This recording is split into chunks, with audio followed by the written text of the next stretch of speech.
सच्चिदानन्दरूपाय विश्वोत्पत्त्यादिहेतवे तापत्रय विनाशाय श्रीकृष्णाय वयं नुमः।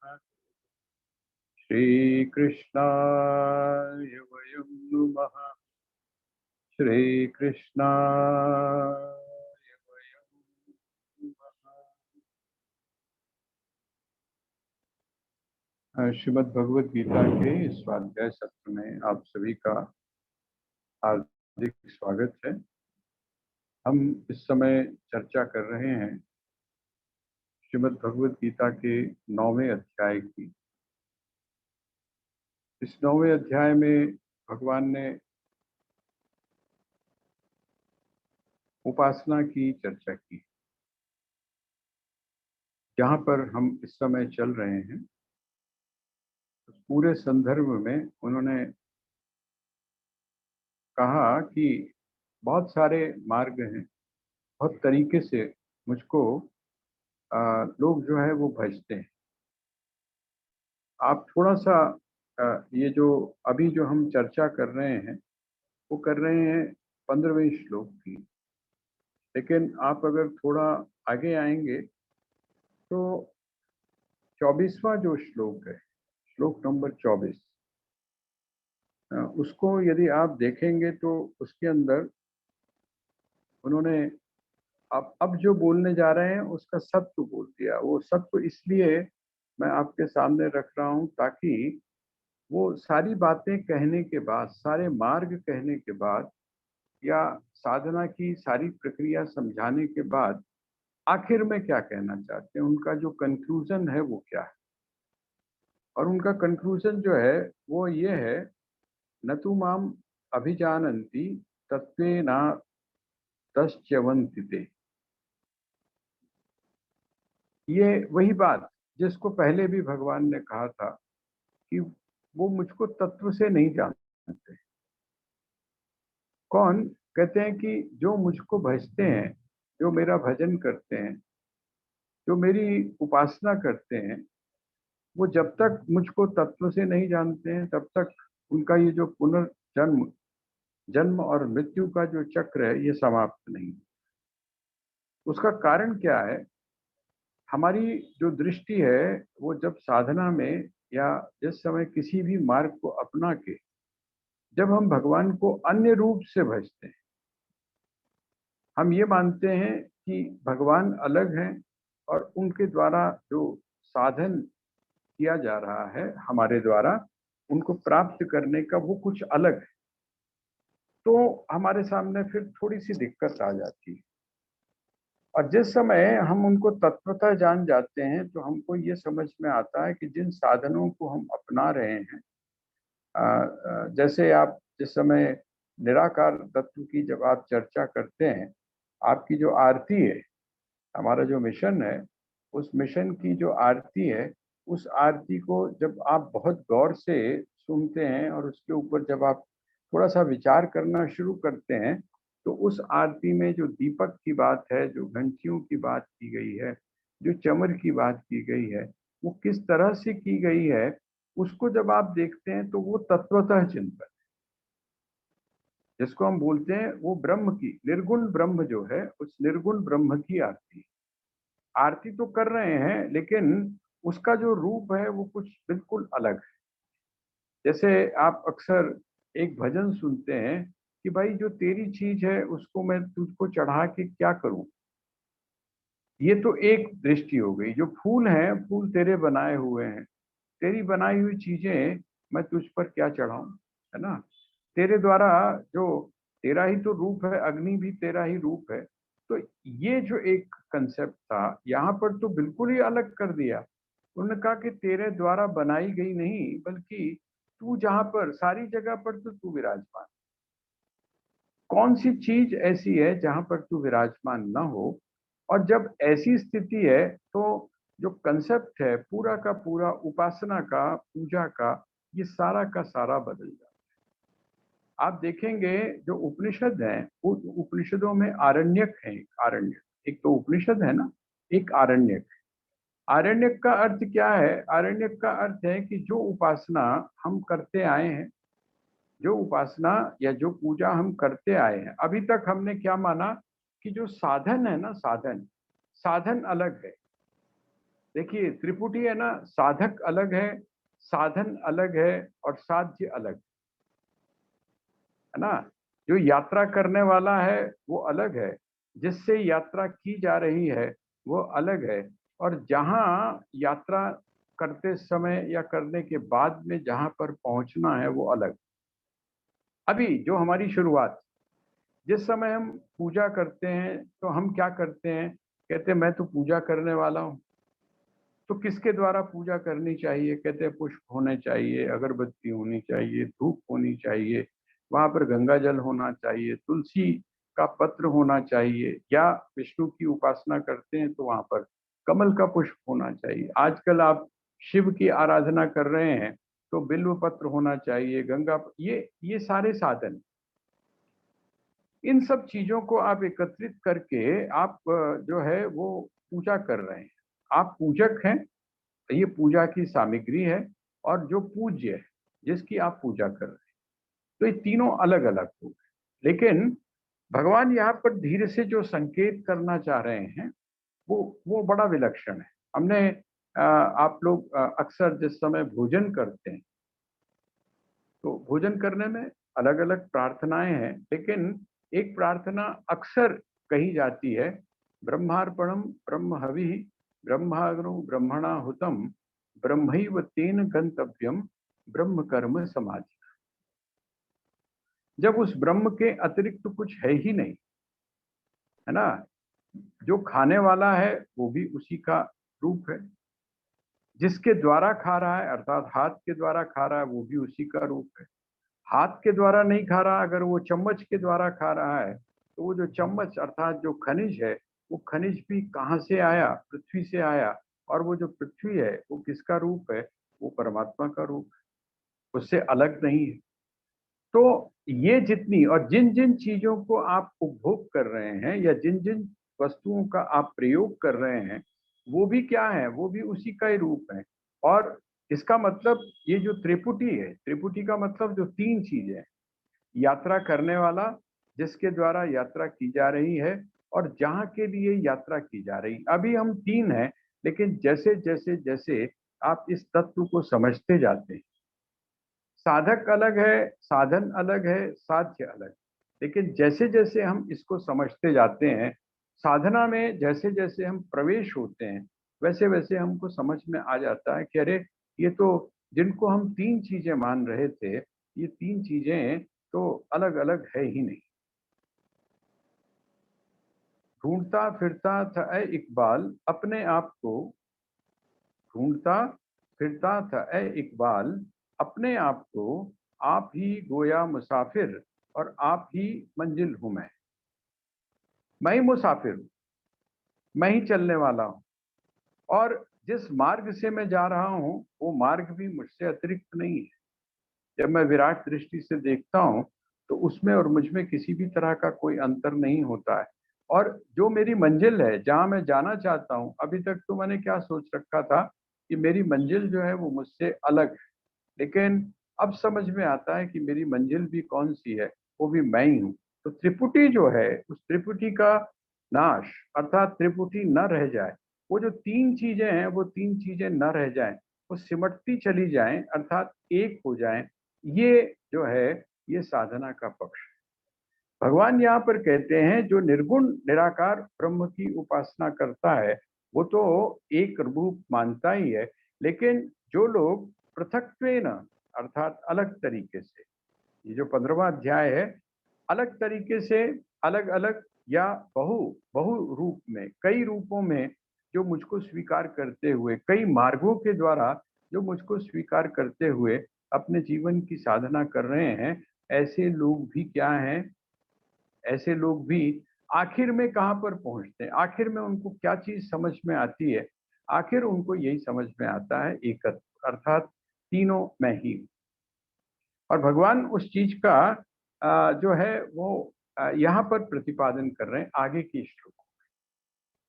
ये जो मैंने आपको सबसे अंतिम वाला श्लोक दिया है ना, ये अंतिम श्लोक में जो तत्व की चिंता की या तत्व की जो चर्चा की, तो दो तरह के लोग हैं जो मुझको, एक तो वो हैं जो मेरी उपासना करते हैं बिना तत्व के, तत्व को बिना समझे। तत्व को बिना समझे हुए इसका अर्थ क्या हुआ, वो त्रिपुटी को बरकरार रखते, जो तीन चीजें हैं ना उसको वो बना कर रखते हैं। मैं साधना करने वाला हूँ, इन साधनों के द्वारा मैं साधना कर रहा हूँ और ये मेरे जीवन का साध्य, इस प्रकार जो लोग रखते हैं।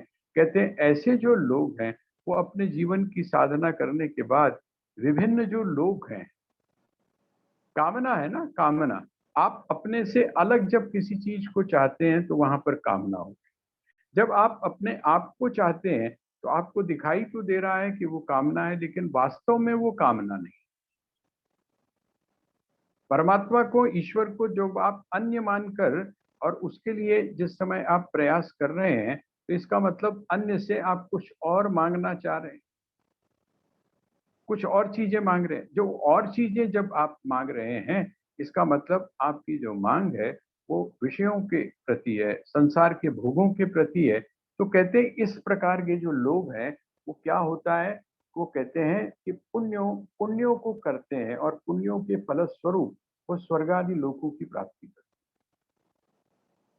लेकिन पुण्य के माध्यम से जो स्वर्ग आदि लोकों की प्राप्ति होती है उनका क्षय होता है, वो नष्ट होते हैं, उनका व्यय होता है।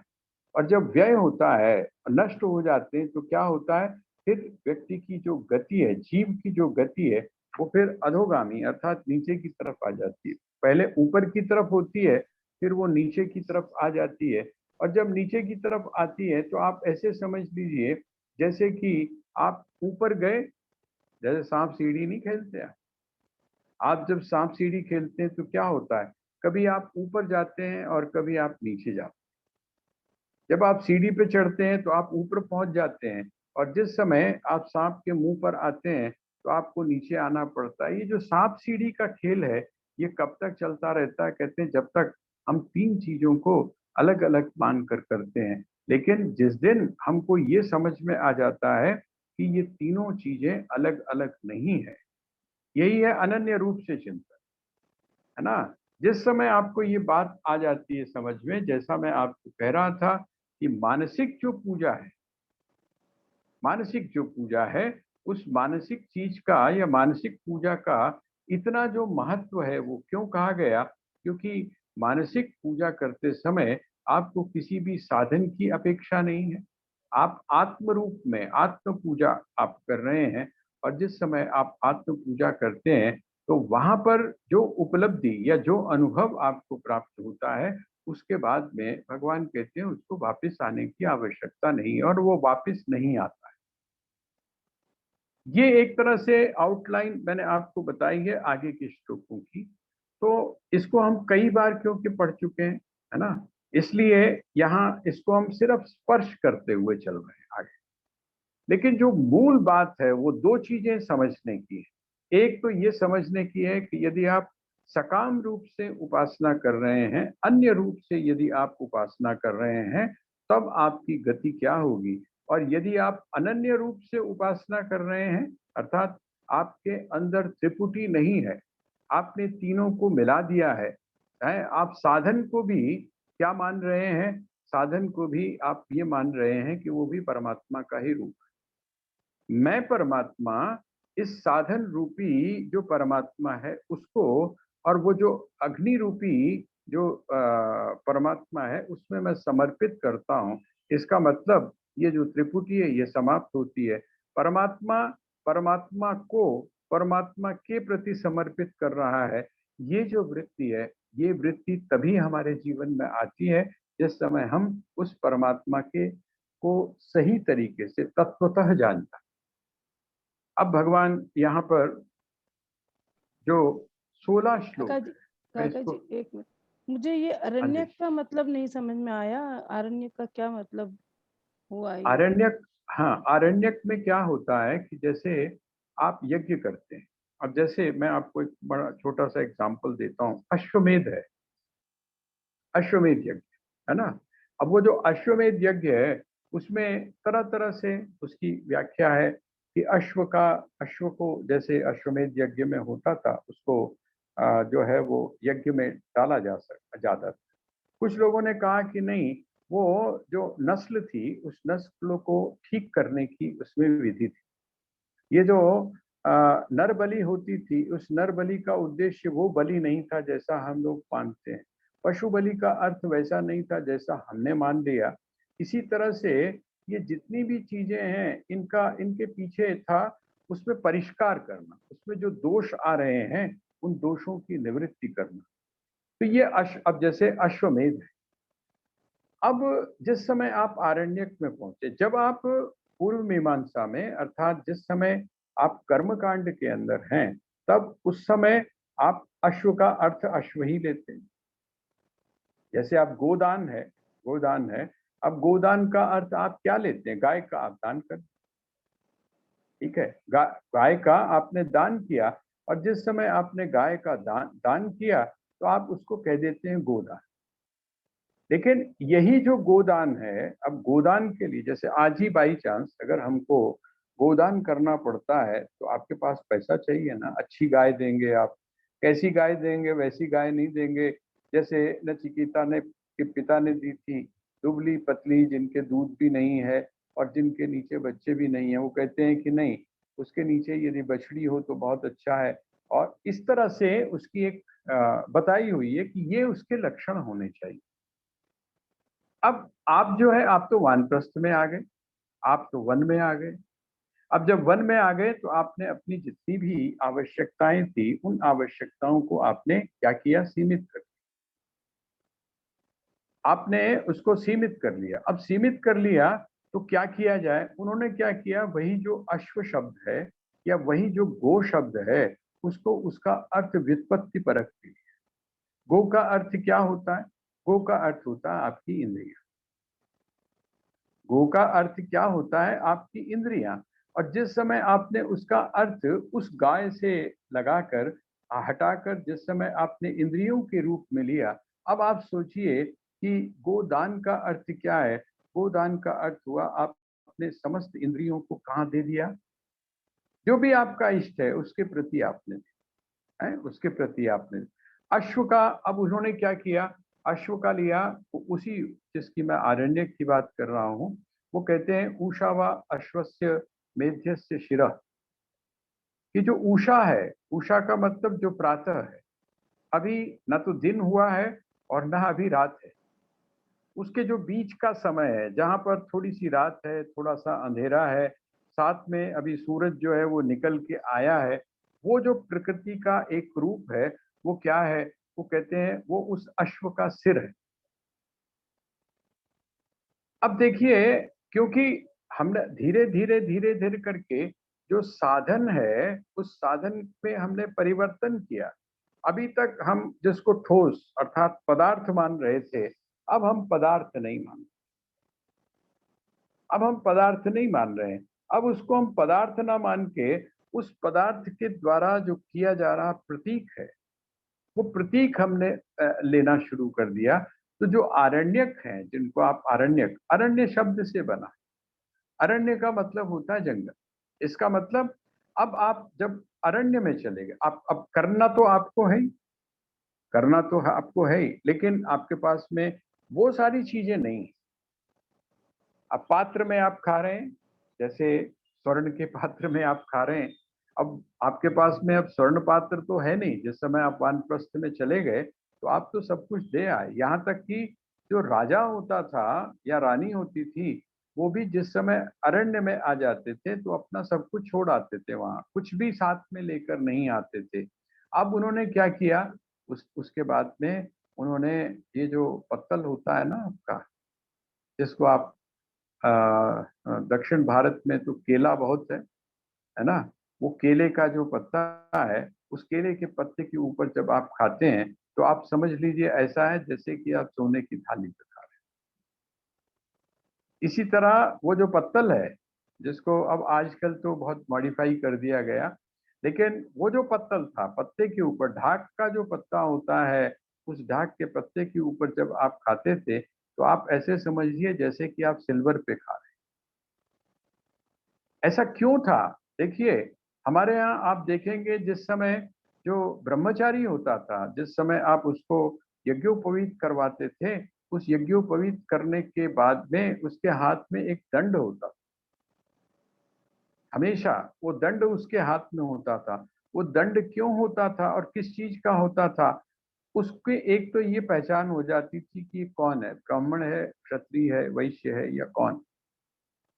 तीसरा, उसका जो आप स्पर्श करते हैं तो उसमें एक गुण जो है, प्रत्येक जो लकड़ी है, आपको तो लगता है सारे वृक्ष एक जैसे होते हैं, लेकिन सारे वृक्ष जो हैं उनका स्वभाव अलग अलग होता है। आप पीपल के नीचे बैठते हैं तो आपको कुछ और वाइब्रेशन मिलती है। आप जिस समय इसके नीचे बैठते हैं, बरगद के नीचे बैठते हैं तो और वाइब्रेशन मिलती है। जिस समय आप अशोक के नीचे बैठते हैं तो कुछ और वाइब्रेशन मिलती है। प्रत्येक का अपना अपना स्वभाव है। यहाँ पर जो आरण्यक है, उस आरण्यक में अर्थात अरण्य में जाकर हम अपनी पहले की जो मर्यादा है उसका पालन तो करें, लेकिन जो रिसोर्सेज हैं, क्योंकि हमने बिल्कुल बंद कर दिए, 3 वस्त्र हैं, कम से कम कपड़े हैं, कम से कम भोजन है और सुविधाएं जो है उनका एक तरह से बिल्कुल हमने समाप्त कर दिया। सुविधाएं हमको नहीं चाहिए, हम स्वयं अपने सारे कार्य कर रहे हैं। आप थोड़ा सा हम सोच कर देखें कि जो राजा, जो सम्राट होता था, वो जो सम्राट है जिसके आगे पीछे जो है दास दासियां घूम रहे हैं, जिसको किसी चीज की कमी नहीं है, वो जब अरण्य में आता होगा तपस्वी के रूप में, तब उसकी क्या स्थिति होती होगी? वो तो रोता धोता नहीं है कि नौकर नहीं रह गए या चाकर नहीं रह गए ना, उसने एक्सेप्ट कर लिया, स्वीकार कर लिया। और वो जो स्वीकृति है उसी के कारण क्या होता है कि वो वानप्रस्थी हो जाता है, तपस्वी हो जाता है। वो जो राजा था, उस राजा का तपस्वी बनना, है ना? इसी तरह से जो साधन बहुत ऐश्वर्य के कारण प्राप्त